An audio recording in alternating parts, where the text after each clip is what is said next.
Hi there, I'm Jonathan Widowson. I'm the CEO of PROCOLL Limited and I'm the Royal Academy of Engineering Enterprise Fellow. PROCOLL was founded in 2018. It's a collagen manufacturing company. We manufacture 3 different types of collagen based on the research from Swansea University. That's an acid-soluble collagen which we manufacture at scale, allowing us to meet market demand at a reasonable cost with very high quality material.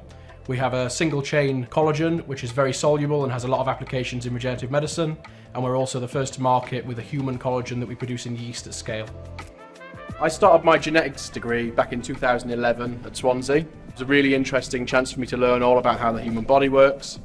Since then I started a PhD in tissue engineering, which meant I was able to, rather than find out how the body makes things, we could try and make those same materials in a lab and really make the materials for tomorrow.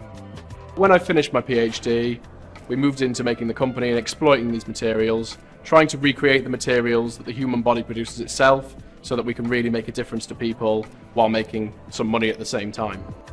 I'm inspired by quite a lot of things. My family, when I was growing up, my dad was always a farmer. He went through several accidents in the field, shall we say, including needing a new hip. So seeing the process and how difficult that can be on the recovery and finding a way around increasing the repairability of these materials was really a key thing for me. Seeing family suffer from cancer and all of these different things that we can help really were an inspiration to get this going so that we can help people to make a difference for tomorrow.